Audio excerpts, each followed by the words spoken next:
देवकीनंदन ठाकुर आपत्ति इस चीज को लेकर है। पहले कहा बाबरी के नीचे मंदिर, फिर कहा ज्ञानवापी के नीचे मंदिर, अब कहा शाही ईदगाह के नीचे मंदिर। तो यहां आपत्ति और दर्द ये है, चाहे दानिश भाई का या कादरी जी का, कि पहले बाबरी, फिर ज्ञानवापी, फिर ईदगाह। यहां पर भी आप लोग नहीं रुकेंगे। ये तीन जब हो जाएगा, अयोध्या, काशी, मथुरा, जो कि होता नजर आ रहा है, जिस तरह की लड़ाई लड़ी जा रही है, सर्वे यहां पर भी हमने एक मस्जिद खोई है अमन भाई, अब दूसरी नहीं खोएंगे। हाँ एग्जैक्टली, हाँ ठीक ठीक ठीक। तो वो अपना जन्म स्थान नहीं खोएंगे ना, भगवान श्री कृष्ण के भक्त या महादेव के भक्त, वो भी एक फैक्ट है। बहरहाल हाँ, देवकीनंदन ठाकुर जी, मैं आप ही के पास आ रहा हूं। ये आपत्ति है कि आप लोग यहां नहीं रुकेंगे। बाबरी के नीचे मंदिर, बाबरी गई, ज्ञानवापी के नीचे मंदिर, वो मामला चल रहा है, ईदगाह के नीचे मंदिर, यहां सर्वे शुरू। आप लोग यहां नहीं रुकेंगे। आप लोग जाते हैं फिर 40,000 की बात करने लग जाते हैं। आप लोग रुकेंगे नहीं यहां पर, ये डर है। देवकीनंदन जी, अमन जी इनके डर की बात तो इनका प्रॉब्लम है, हमारी तो कोई प्रॉब्लम नहीं है। हमने तो बहुत पहले प्यार की बात की थी कि मथुरा, अयोध्या और काशी, ये तीन हमारे प्राण हैं। यहाँ पर हमारा सनातनियों का प्राण बसता है। ये तीन जगह हमें दे दीजिए, बाकी की जगह हम तुम्हें 3 जगह मस्जिद बना के देंगे। पर इन लोगों ने भाईचारे निभाने की कोई आवश्यकता ही नहीं समझते। ये लोग तो समझते छीन लो। अब छीन लेंगे, कब तक छीनोगे भाई? और आपने कहा था ना कि दूसरे के घर में, ये सच है। जब जब सनातनियों के घर में कोई घुसेगा तो कोई बात नहीं करेगा। अगर कोई बात करेगा तो बोले ये भारत सनातनी बहुत ज्यादा है, 100 करोड़ है, इसलिए हमको दुख दे रहे हैं। लेकिन जब जहां सनातनी कम हो और वहां जाके सनातनियों के घरों को कोई तोड़ा जाए, अरे हमारे कोई घर नहीं तोड़े, हमारे तो भगवान के घरों में घुस गए थे ये लोग। भाई जिन लोगों ने मस्जिद तोड़ी उनसे इनका प्रेम होना ही नहीं चाहिए। जिन्होंने हमारे मंदिर तोड़ तोड़ के वहां मस्जिद बनाई, कौन नहीं जानता है कि मथुरा में कृष्ण थे? कौन नहीं जानता है काशी में महादेव हैं? कौन नहीं जानता है अयोध्या में राम थे? ये क्या इनको इतिहास नहीं पता इन सबको? ये जानबूझ के आज भी, जहां पर जो कृष्ण जन्म भूमि है वो 13 एकड़ भूमि है, पूरी 13 एकड़ प्लस, और आज उतनी नहीं है, उसमें आदि में ईदगाह बनी हुई है। और उसमें अगर सर्वे हो रहा है तो हम लोग तो जा रहे हैं, 100 करोड़ होने के बावजूद भी कोर्ट के रास्ते अपना रहे हैं। कोर्ट के रास्ते पे जाके अपना न्याय मांग रहे हैं, अपनी भावना मांग रहे हैं। संविधान ने जो हमें फंडामेंटल राइट दिया कि हम अपने कम से कम देवालयों में जाके तो पूजा कर लें। जी, अपने देश में, भारत में रहकर भी अगर हम अपने देवालय की पूजा नहीं करेंगे और वो भी कोर्ट के माध्यम से पूजा नहीं कर सकते तो कहां जाएं? देवकीनंदन जी, सवाल नहीं सुना। ये 3 की बात नहीं है ना। यहां दिक्कत ये है कि पहले का अयोध्या पे रुक जाएंगे, फिर आगे बढ़ गए, फिर आप काशी, अब काशी के बाद पहुंच गए मथुरा। आप लोग 3 पे नहीं रुकेंगे, या कह दीजिए 3 पर रुक जाएंगे। अमन जी, वो 40,000 मंदिरों की जो बात की जाती है वहां नहीं जाएंगे, हम 3 पे रुक जाएंगे, ये आप कह दीजिए। अमन जी, इसका मतलब है कि हमारे ऊपर बहुत बड़ा शोषण हुआ है। इसका मतलब मैं तो अभी 3 ही की बात कर रहा हूं, मैं तो 3 से ऊपर गया नहीं। लेकिन कहीं ना कहीं ये इतिहास को जानते हैं कि सिर्फ हमारे मंदिर 3 नहीं तोड़े गए। इसका मतलब हमारे मंदिर बहुत ज्यादा बड़ी संख्या में तोड़े गए। इसका मतलब है इन्होंने मंदिर तोड़ने के बाद हमारी अस्मिता को, हमारी भावनाओं को मिटाने की कोशिश की। कौन है? जो लोग बाहर से आए थे। इन लोगों को तो तकलीफ होनी नहीं चाहिए उसके। ठीक है, चलिए, इनको तो ये कहना चाहिए कि हम अपने हिंदू भाइयों के साथ में रहते हैं। अपने इष्ट देवता के लिए लड़ रहे हैं। इन लोगों के ऊपर जुल्म किया है, उन जुल्म की सारी निशानियों को मिटा डालो। इनको तो ये कहना चाहिए। विष्णु जी, डॉक्टर रिजवान अहमद, मैं आ रहा हूं। एक कमेंट कादरी जी का। मौलाना कादरी, बताइए मौलाना कादरी, बार बार आपत्ति ये हो रही है कि पहले बाबर के लिए लड़ रहे थे, वो प्रभु राम के लिए लड़ रहे थे, अब कुछ लोग औरंगजेब के लिए लड़ रहे हैं, औरंगजेब की मराई मस्जिद के लिए लड़ रहे हैं, औरंगजेब के लिए लड़ रहे हैं। औरंगजेब जिसका आतंक, आज प्रधानमंत्री ने भी उसका जिक्र किया, औरंगजेब के आतंक का। और यहां ये लोग कान्हा के लिए लड़ रहे हैं, बाल गोपाल के लिए लड़ रहे हैं, बाके बिहारी के लिए लड़ रहे हैं, भगवान श्री कृष्ण के लिए लड़ रहे हैं। बताइए किस तरफ होना चाहिए कादरी जी? देखिए अमन भाई, सबसे पहली बात तो यह है कि ना हम कभी बाबर के लिए लड़े, ना औरंगजेब के लिए लड़े, ना और किसी के लिए लड़ेंगे। मुगल बादशाहों से हिंदुस्तानी मुसलमानों का न कोई ताल्लुक था, ना है, ना रहेगा। लेकिन हम लड़ रहे हैं हमारी अपनी इबादत गाह के लिए, मस्जिद के लिए। देखिए सर, हिंदू पक्ष का दावा है कि वहां पर कृष्ण जन्मभूमि है, ये आपका दावा है। हम आपकी आस्था को ठेस नहीं पहुंचाना चाहते, हम कोई ऐसी बात नहीं करना चाहते जिससे आपकी आस्था को तकलीफ हो। ठीक है, सुन लीजिए सर, बीच में बोले कादरी जी, आप कंप्लीट कर लीजिए। देवकीनंदन जी एक एक करके बोलेंगे, अच्छा लगेगा। हाँ बोलिए आप कादरी जी, कंप्लीट करिए। बाबरी मस्जिद का सुप्रीम कोर्ट का आदेश आया, हिंदुस्तान के सारे मुसलमानों ने सुप्रीम कोर्ट का आदर किया और उस फैसले को माना। अब आप देखें कि ज्ञानव्यापी का इश्यू है, मथुरा का है, ये इसमें कई बरस निकलेंगे और हर पॉलिटिकल पार्टी इसको पॉलिटिसाइज करते जाएगी और हिंदू मुस्लिम की खाई को बढ़ाती जाएगी। तो मेरा अपना ये कहना है कि जितने भी तो आपके पास तो मौका है ना, आपके पास मौका है, दुकान बंद हो जाएगी, सुनिए मौका है, सुनिए सौंप अमन जी, दीजिए। सुनिए सुनिए अमन जी, आप, मैं ये कह रहा हूं कि बाबरी मस्जिद की मिसाल उस वक्त के लोग, वो जो पैनल बैठा था, आप उनकी मिसाल मत लीजिए। मैं आपके चैनल के माध्यम से ये कहना चाहता हूं सारे हिंदुस्तान के मुसलमानों को कि मुस्लिम पर्सनल लॉ बोर्ड जो मुसलमानों के लिए एक दीमक की तरह है, जो हर वक्त अपने मफाद की खातिर मुसलमानों की भेंट चढ़ाते आया है। हम ये चाहते हैं कि दरगाही लोग, जो सही उलमा है, जो सही मशाइख है, वो लोग बैठे, हिंदू धर्म गुरु बैठे, इंसाफ की बात करें। 1968 का जो एग्रीमेंट था, आप वो अमन जी, प्यार सर, में 30 सेकंड चाहिए मैं मुझे। आ रहा हूं। पहले विष्णु जी बोलेंगे, लेकिन मौलाना कादरी ये सब होना होता। सिर्फ 30 सेकंड एक मिनट, मैं अच्छा मौलाना चलिए, जी को थोड़ा सा आप 30 सेकंड निवेदन बोल कर लीजिए, दूं, फिर सिर्फ 30 विष्णु जैन सेकंड। और डॉक्टर रिजवान अहमद आ रहा हूं। बोल लीजिए 30 सेकंड, देवकी नंदन जी बोल लीजिए आप। जी मौलाना जी, मैं आपका स्वागत करता हूं। बहुत कम मौलाना ऐसे हैं जो आप जैसी भाषा बोलते हैं। मैं आपसे एक निवेदन कर रहा हूं, आप मुस्लिम धर्मगुरु और मैं एज ए धर्मगुरु बैठा हूं यहाँ पे। मैं अपनी तरफ से आपसे निवेदन करता हूं, काशी और मथुरा, अयोध्या का तो निर्णय हो चुका, काशी और मथुरा ये दो जगह एज ए भाईचारे के नाते आप छोड़ दीजिए, और जैसी मस्जिद आप चाहेंगे मैं बनवा के दूंगा आपको। इस भाईचारे को निभाने के लिए जहां चाहेंगे 2 मस्जिद में बनवा के दूंगा आपको, चाहे मुझे कुछ भी करना पड़े। चलो आप और मैं ही निर्णय करते, इसी चैनल पे बोलते, मैं तैयार हूं हिंदू धर्मगुरु होने के नाते बोलने के लिए। कि नंदन जी साहब सुनिए, आप, ये आपका सिंगल मसला नहीं है, मेरा सिंगल मसला नहीं है। आप एक धर्मगुरु है हिंदू मजहब अब के। सर देखिए, मैं तो हिंदुओं के बल पे डिबेट में तो 100 राजी करोड़ जाइए। हिंदुओं का विश्वास लेके बोल रहा हूं ना। सुन लीजिए ना, जरा सुन लीजिए आप। मैं ये कह रहा हूं कि हर दो तरफ के धर्मगुरु बैठे और इसमें मोदी जी आगे बढ़े, और जो कोई भी जिम्मेदार है आगे बढ़े। दोनों पक्षों को एक जगह बैठा है। कादरी जी बस एक चीज है, छोड़ दीजिए अब बस करते हैं। एक मौका था आपके पास, मैं डॉक्टर रिजवान अहमद, पहले विष्णु जी आपके पास आ रहा हूं, लेकिन कादरी जी उदाहरण समझाते हुए, जिस तरह जन्म स्थान नहीं, घर बदला जा सकता है। आप भी घर शिफ्ट कर लेते होंगे कभी कभी, एक घर से दूसरी जगह घर शिफ्ट हो सकता है, जन्म स्थान नहीं बदला जा सकता है। वो श्री कृष्ण जन्म स्थान है। मस्जिद बदली, मस्जिद का एड्रेस बदल सकता है, मस्जिद शिफ्ट हो सकती है ना। डॉक्टर एक मिनट रुक जाइए, बीच में नहीं, कादरी जी समझिए, मस्जिद शिफ्ट हो सकती है, जन्म स्थान शिफ्ट नहीं हो सकता।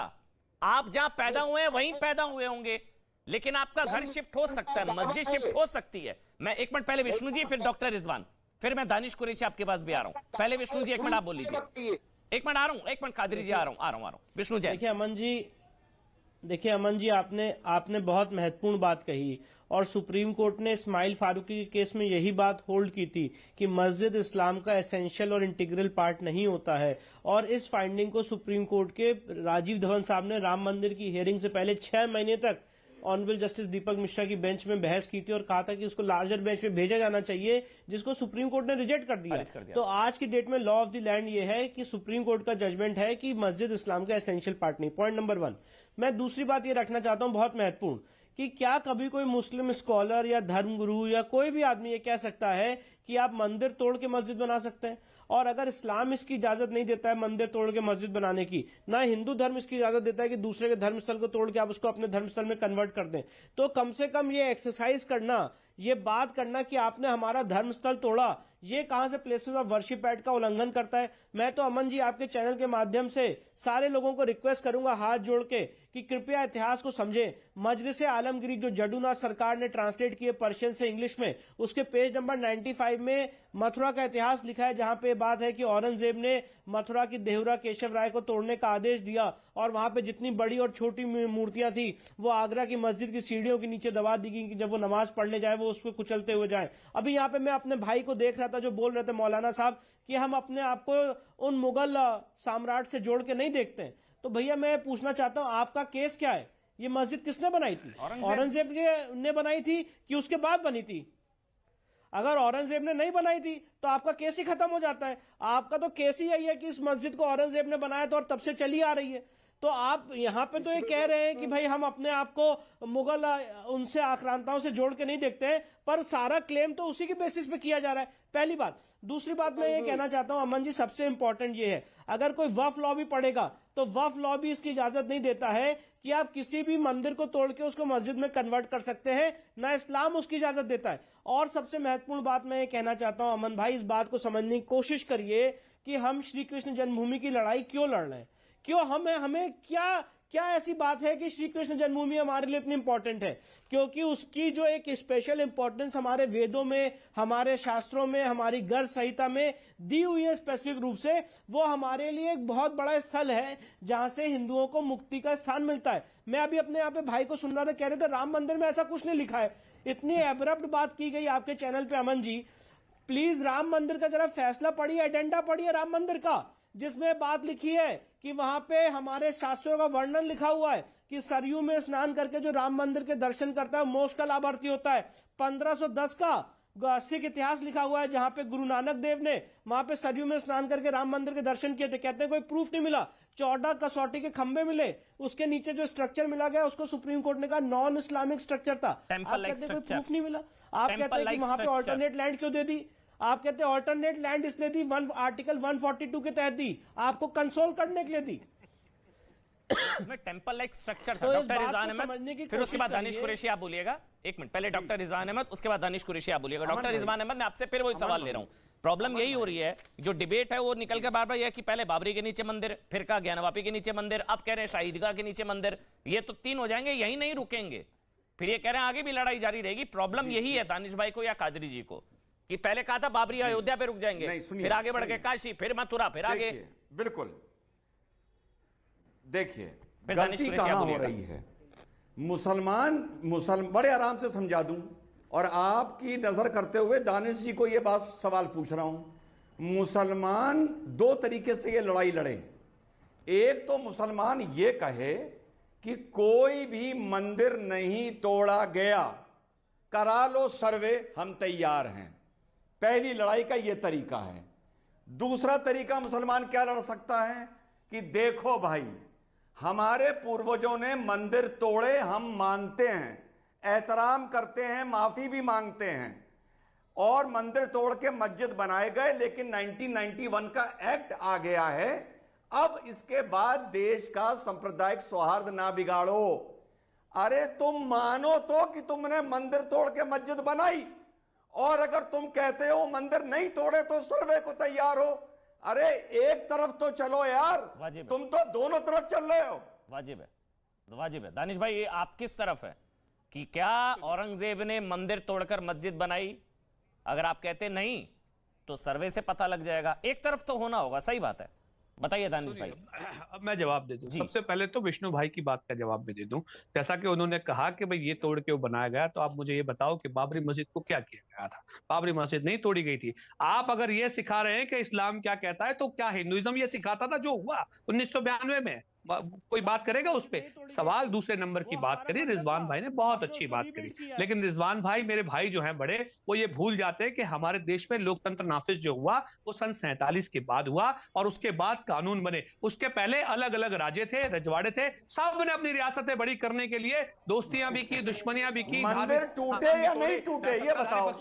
मंदिर टूटे या नहीं टूटे, हाँ या ना? एक मिनट, नहीं, बीच में नहीं, बीच में नहीं, एक मिनट, एक मिनट, हाँ, बीच में नहीं, हाँ, बोलिए दानिश, आप बोलिए, कंप्लीट करिए आप। मेरी बात। हाँ, पहले तो वो विवादित ढांचा था, बाबरी मस्जिद नहीं थी। चलिए आप आगे बोलिए। नहीं, कोई नहीं, बाबरी मस्जिद थी। सुबह नहीं, सर, विवादित था। मंदिर तोड़कर, सर, मंदिर तोड़कर जो बनता है वो मस्जिद हो सकती है क्या? मंदिर तोड़ते हुए मैंने किसी को नहीं देखा। सर, वो सुप्रीम कोर्ट ने कहा है temple like structure. Supreme court ने कहा ना टेंपल लाइक स्ट्रक्चर। मैंने मस्जिद तोड़ते हुए अपनी आंखों से देखा, और किसी को सजा नहीं उसके लिए। सर, आपने नहीं देखा तो इसका मतलब ने मंदिर टूटा नहीं। रुकिए ना दानिश भाई, ऐसे मंदिर मस्जिद तोड़कर बनी ना बाबरी, जिसको विवादित ढांचा कहा गया। बाबरी मस्जिद को विवादित ढांचा था वो। देखा टीवी पे, दूरदर्शन पे देखा मैंने, टूटते हुए देखा। सर, आपने नहीं देखा तो मतलब टूटी नहीं, इसका ये मतलब थोड़ी ना। देखा, लेकिन बाबरी मस्जिद टूटी, ये मेरे सामने की बात है। सर, वो मस्जिद नहीं तोड़ी गई थी, वो रिक्लेम किया गया मंदिर को। जैसे आपके घर पर कोई कब्जा कर ले, आप घर खाली करा रहे हैं, तो आप अपने घर पर वापसी कर रहे हैं। सुनिए, नरसिम्हा राव सरकार का वो हलफनामे का क्या हुआ, जिसमें गारंटी दी गई थी कि हम कुछ नहीं होने देंगे? क्या हुआ उसका? तो सर, मतलब मंदिर तोड़ा गया था ना? जवाब उस पे। मंदिर तोड़ा गया ना? नहीं, मस्जिद टूटी। यहाँ पर केशव राय मंदिर तोड़ा गया ना? केशव देव राय मंदिर तोड़ा गया ना? मेरी नजर के सामने मस्जिद टूटी। अच्छा, चलिए। अच्छा, मथुरा में क्या मंदिर तोड़ा गया, उसके बाद मस्जिद बनी, हाँ या ना? सुनिए, क्या मथुरा में शाही ईदगाह मस्जिद मंदिर तोड़कर बनी? मथुरा में बताइए, मथुरा में की सरकार के हलफनामे का क्या, जो उन्होंने कोर्ट में दिया था, बताइए तो। दानिश एक मिनट, क्या करेंगे आप? दानिश एक मिनट। मथुरा में शाही ईदगाह मस्जिद क्या केशव देवराय मंदिर तोड़कर बनी, हाँ या ना? देखिए सुनिए मेरी बात, 1947 से पहले क्या टूटा और क्या बना हमें उससे कोई मतलब नहीं है। ये पता होना चाहिए, बहुत अच्छी बात। आपको नहीं पता, मतलब पता होना चाहिए। देश में संविधान लागू हो गया तो आप जानना चाहते हैं ना, आप जानना चाहते हैं वो क्या, दानिश क्या आप जानना चाहते हैं कि वो मंदिर तोड़कर बनी या नहीं बनी? हमें कोई आपकी इबादत गाह, आपकी धर्म की जगह, क्या वो मंदिर तोड़कर बनी नहीं बनी, आप नहीं जानना चाहते? जख्म कुरेदें, हम क्यों पुराने जख्म कुरेदने की राजनीति अरे करें? जख्म हमारे हैं, क्यों करें? आपके सर जख्म हिंदुओं के है। हमारे पास प्लेसेस ऑफ वर्शिप एक्ट है, अगर किसी को दिक्कत है तो सरकार क्लियर हो गया। ये जो डॉक्टर रिजवान ने पूछा था करना है वो क्लियर हो गया, यानी कि ये चीज है आपके वो इबादत घर है। दानिश भाई सुनिएगा, आराम से हम बात कर सकते हैं बिना लड़े। आपका वो इबादत घर है, आपके लिए सम्मान की जगह, आपके लिए, लेकिन क्या आप यही जानने को इच्छुक नहीं है कि हो सकता है मेरा ये इबादत गाह विवादित ढांचा हो, किसी की मंदिर तोड़कर बनाओ? आप ये नहीं जानना चाहते? जिन चीजों से नहीं जानना चाहते आप? जिन चीजों नहीं, सुनिए, जिन चीजों से देश में कम्युनल सौहार्द डिस्टर्ब हो, अरे सौहार्द में ऐसी अच्छा, चीजें चलिए। जानने से आपको क्या फायदा क्या मिलेगा? फायदा होगा? बताइए, विष्णु जैन, क्या फिर हुआ मैं था डॉक्टर रिजवान। 1992 में? 80, पहले 90 के दशक विष्णु में जैन क्या हुआ देखिए, था, अमन भाई? बार बार ये जो तर्क दे रहे हैं, फिर मैं डॉक्टर रिजवान अहमद आपके पास आऊंगा। अच्छा पहले डॉक्टर रिजवान अहमद आप बोल लीजिए, आपने सवाल पूछा था, ये बोल लीजिए डॉक्टर रिजवान अहमद। अमन भाई, जी जी बोल अमन लीजिए। भाई, अभी ये कह देंगे कि हमें उनसे क्या मतलब, इसका मतलब आज दानिश भाई ने ये कह दिया कि पैलेस्टीनी जो अल अक्सा मस्जिद के लिए लड़ रहे हैं, वो किसी ने नहीं देखा कि हजूर इराज पर या मिराज पर कहां से गए थे, वो गलत लड़ रहे हैं क्योंकि किसी ने आंख से नहीं देखा। ये बोलने का मतलब है आपका? छोड़ दूंगा। रिजवान भाई से कहिए कि इस्लाम में और पैगंबर साहब के बारे में क्यों डिबेट छोड़ दोगे? क्यों डिबेट छोड़ दोगे? औकात पर आ गए, औकात पर आ गए, नहीं ऐसा नहीं है भाई, धर्म पर टिप्पणी नहीं करते। 2 मिनट में औकात पर आ गए, 2 मिनट में तुम औकात पर आ जाते विष्णु हो, जैन मैं आपके पास 2 मिनट में अपनी विष्णु औकात जैन मैं आपके दिखा पास देते हो तुम। विष्णु जैन मैं तुम्हारा यकीन दूसरे का यकीन कुछ नहीं। आगे औकात पर देखिए विष्णु जैन मैं आपके पास आ रहा हूं। जो बार बार कहा जा रहा है वो ये कहा जा अमन रहा है भाई, कि क्या हासिल होगा, पुराने जख्म कुरेदने से सौहार्द बिगड़ेगी। विष्णु जैन ये इसका एक जवाब दे दीजिए विष्णु जैन। देखिए मुझे इस सौहार्द की डेफिनेशन आज तक समझ में नहीं आई कि जो हमारे लिए सबसे ज्यादा पूजनीय स्थल है, आप वहीं पे मस्जिद बनाएंगे, क्या कारण है? मैं बात बहुत जिम्मेदारी से पूछना चाहता हूं अमन भाई आज आपके चैनल के माध्यम से कि क्या ऐसा कारण है कि जहां पे मथुरा जन्मभूमि है वहीं पे आपने मस्जिद बनाई हुई है?